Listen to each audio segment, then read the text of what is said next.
Hey, welcome back to my channel. Today we are working on a 2014 Toyota Tundra.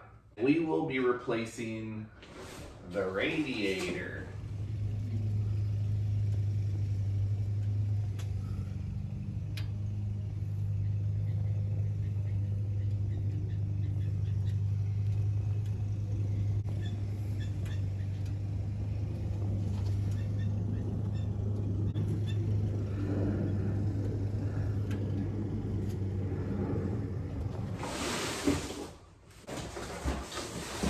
Alright, so I bought a new radiator.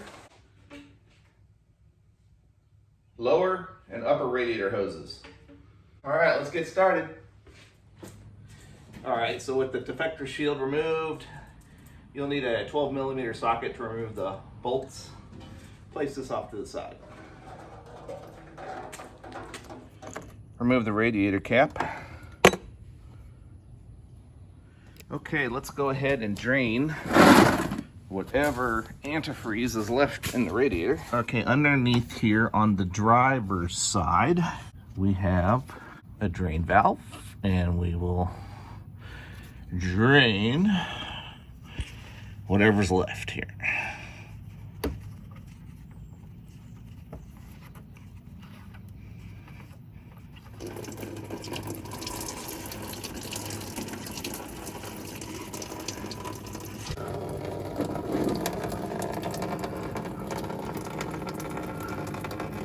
All right, while that is draining, let me take this cover off. And I'm gonna go ahead and take off the top radiator hose while this is draining. All right, I have a little fancy kit that I bought here. Don't get to use it that often, so let's see if it helps me out with these clamps. I'll be sure to add links below the description of my video for the tools that I used. These kits are not that expensive, and they save me a lot of time. Get a better angle here.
All right.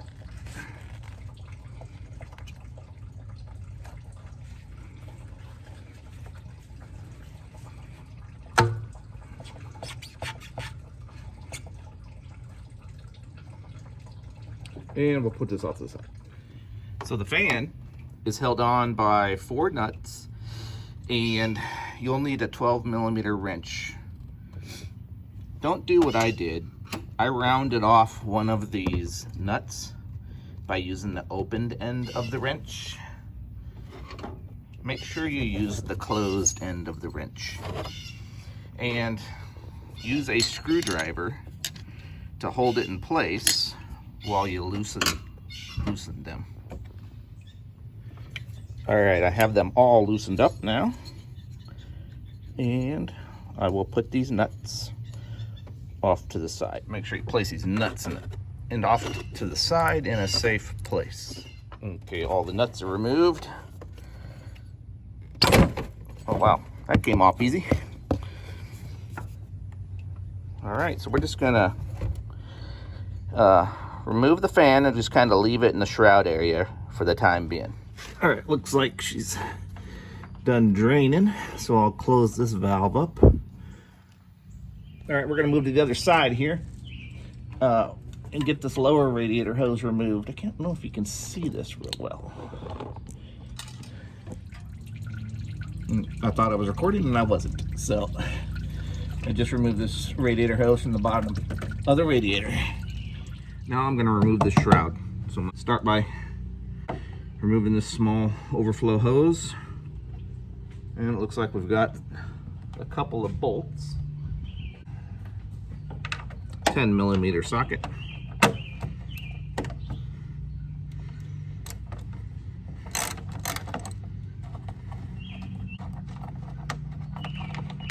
One on the other side.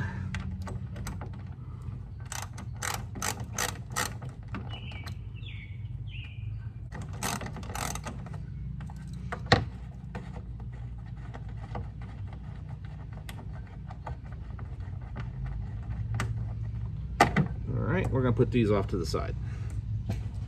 Now I'm gonna lift the shroud and the fan up out of here together.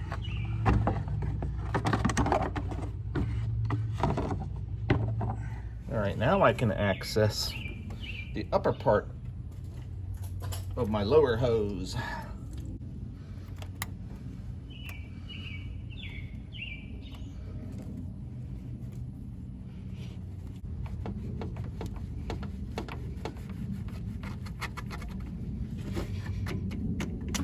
All right, we'll get this hose out of here. Now's a good time to see how well you matched up your old and new hoses. That one looks good.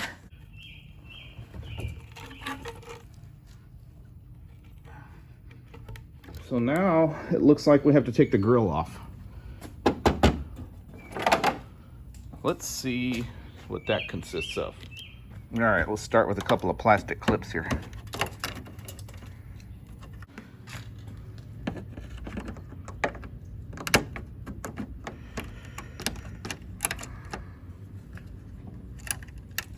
Now it looks like we've got 1, 2, 3, 4 screws, 10mm.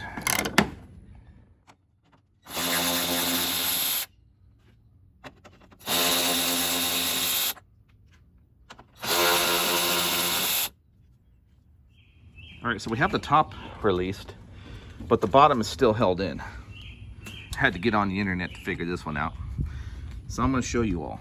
All right, down there is where the bottom one's being held. So it's like just to the inside of the headlight. Now if we go on the inside, you reach your hand down here. And that thing has an extended tab on the inside. Push down on that tab and pull out at the same time. I'm gonna push down on that tab and pull out on the bottom at the same time. Okay, now I'm going to do the other side.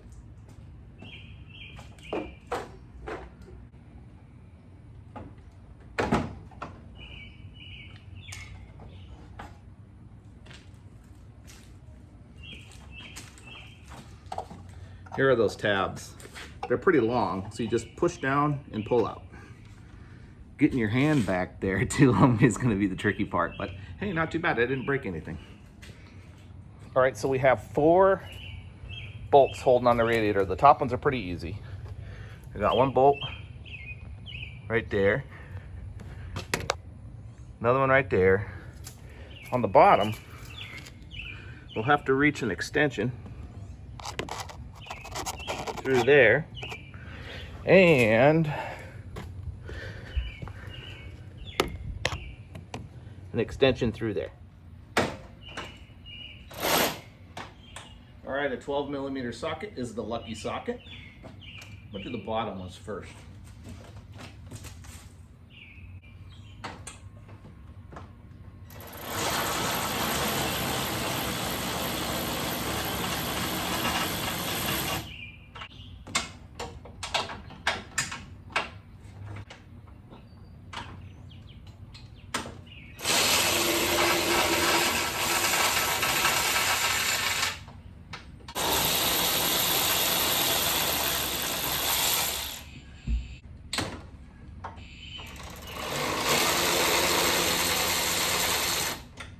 Using a 12-inch extension, and I added a 3-inch extension for the bottom ones. Looks like I need to remove this plastic clip then maybe that one down there too. Okay. All 6 plastic clips removed.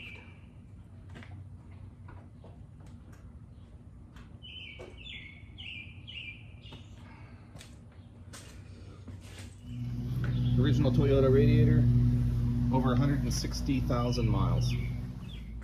All right, we're gonna install the new radiator in reverse order. Since the radiator bolts are in a very tight spot, I'm gonna use some paper towel in combination with my socket to, hold them so I don't drop them.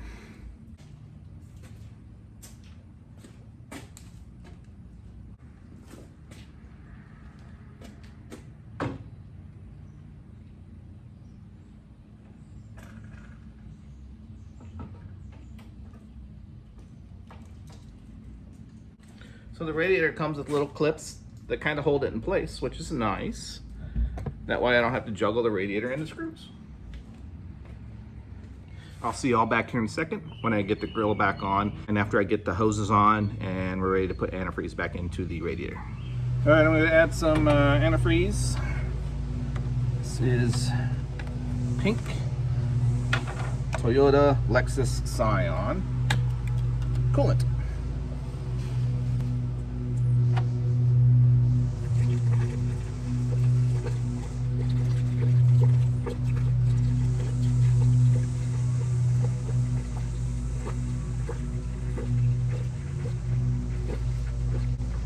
I'm not exactly sure how much this takes.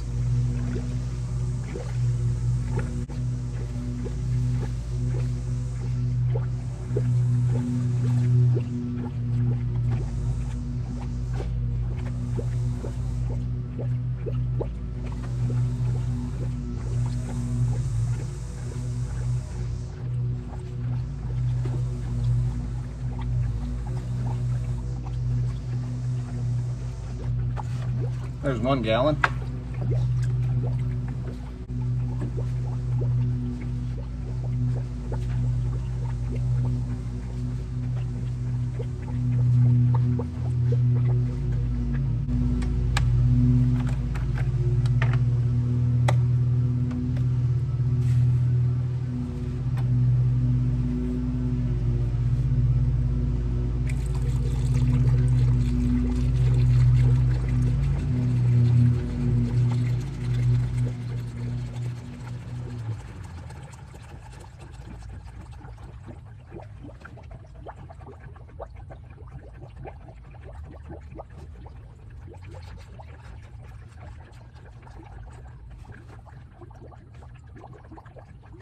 All right, so we've got a little more than 1.5 gallons sitting in here right now. I'm gonna go ahead and start my engine up.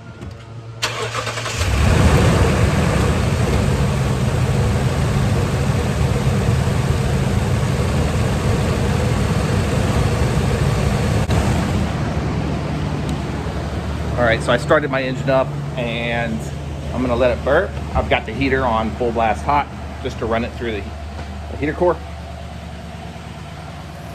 All right, we'll let the engine get up to temperature here. We'll watch it.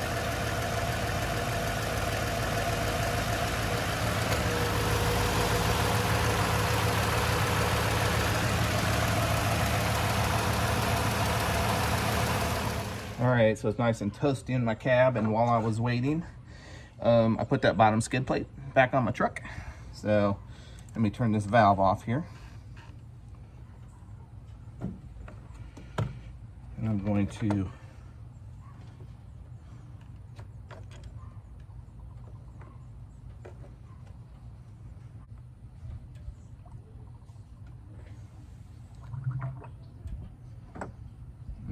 fill up my reservoir, overflow reservoir here.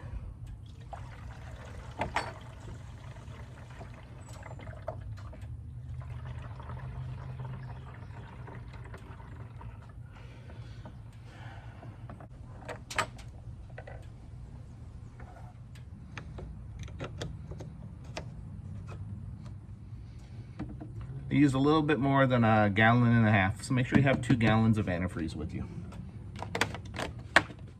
Okay, so this is gonna wrap up the video. If this was helpful for you, give me a big old thumbs up. If you like the content that I post on my channel, make sure you subscribe. And if you like to get reminded whenever I post new videos, hit that little bell button and it'll send you reminders. Also, as a reminder, I have links to the tools that I used and the parts. In this case, I bought the radiator and the hoses, both of them, off of Amazon. I'll put the links below the description of the video. I appreciate you tuning in, and I'll catch you on the next video. Bye.